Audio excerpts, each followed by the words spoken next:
Welcome, human. Welcome to my habitation. No need to be scared. I'm not here to hurt you. No, quite the contrary.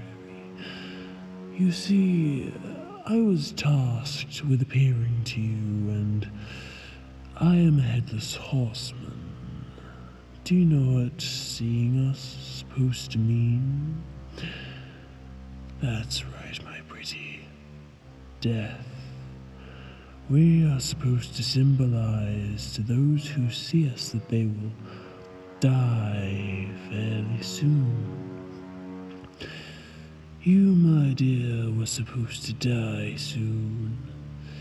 And usually I take great pleasure in my work, warning those of their coming fate and watching the look of fear spread across their face. But then you decide to come along and look all weak and cute. Now, that irritated me greatly. You didn't seem nearly as freaked out as you should have been, so I decided to follow you around some more to see if I could startle you once again. But then I heard Grim himself was coming after you. Now that I just couldn't allow. First of all, I wasn't done with you, and second of all, I had grown rather attached to you. I suppose I did kidnap you, only for the time being, though. You see, I don't want little old Grimmy taking you away. No, you belong to me. Technically, us headless horsemen aren't really supposed to keep the humans we're supposed to appear to. However, they don't have to find out. No, you get to be all mine, and no one has to know. Not even Grimmy. I know you seem curious as to what you're being held up by. Now, what could possibly be pinning you to the wall? I see. Well, I thought it would be fitting if I used the tendrils of a pumpkin plant. Fun idea, right? Let me talk you through what you're going to do.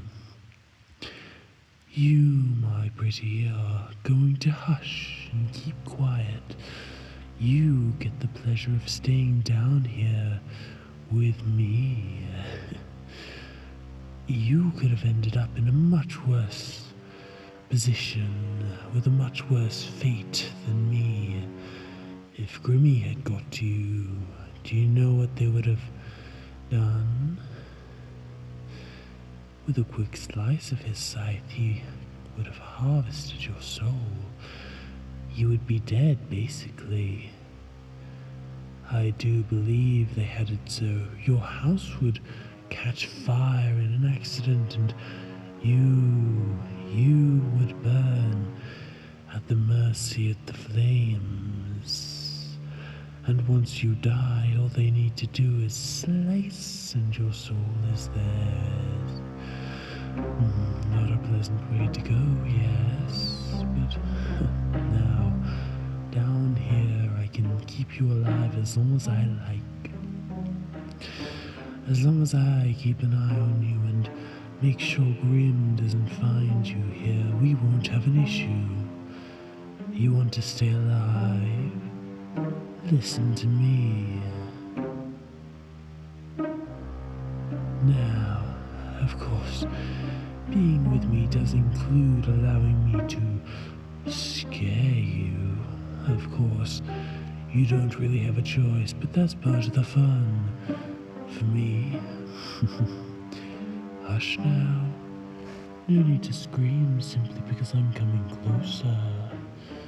Don't wriggle as I slowly place my finger over your lips. I know this might be so frightening for you. Me being this close to your ear. My, you just look so adorable at my mercy, so scandalously splayed against the wall. So weak and pathetic, yet so defiant.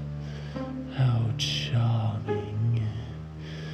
You do realize that trying to resist and not listen to me does have its consequences, though. All I have to do is pull this tendril and the ones tied around you will tighten. You don't want that, do you? Or are you perhaps a little naughtier than I first thought? Have I misjudged you? I didn't take you for a masochist, but your behavior suggests otherwise. It's delicious.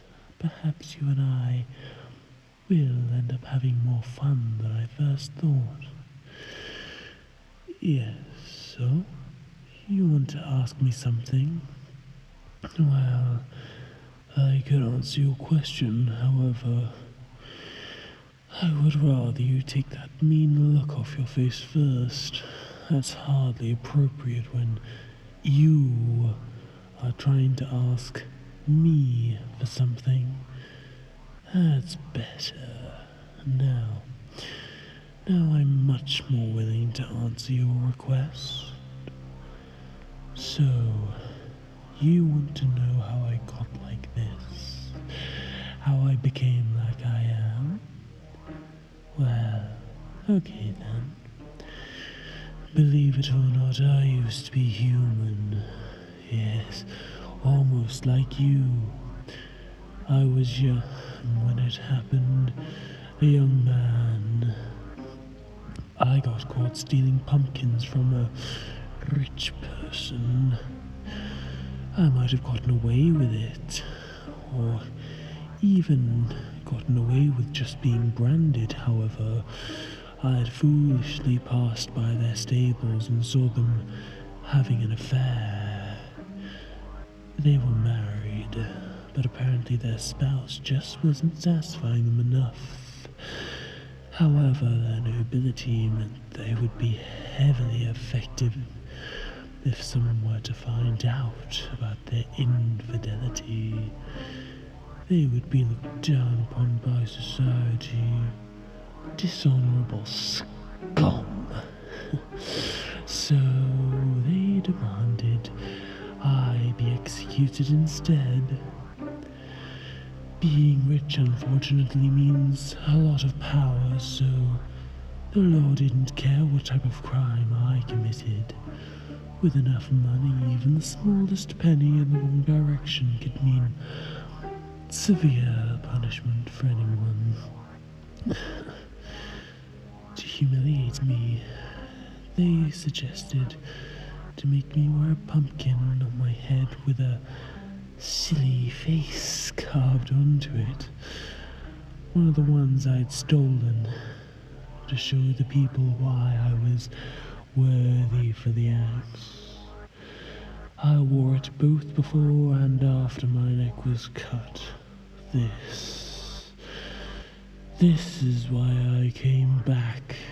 This unjust treatment filled me with rage, so when I came back I tore out their spine and took one of their horses.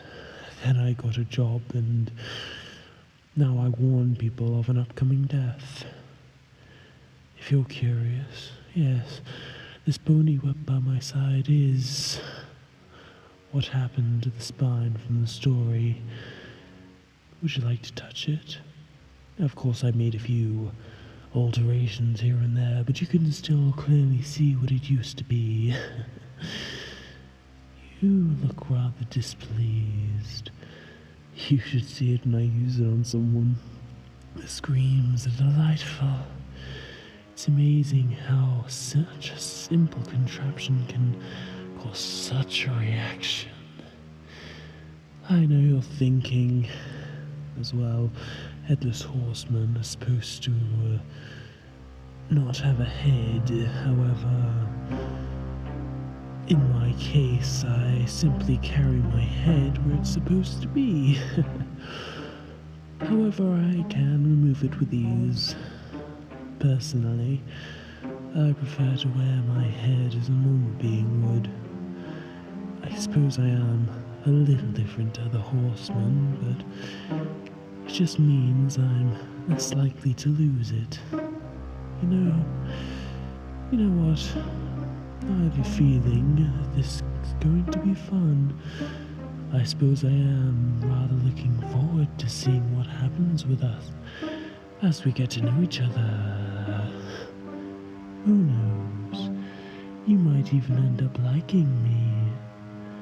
All you have to do, all we have to do, is stay quiet.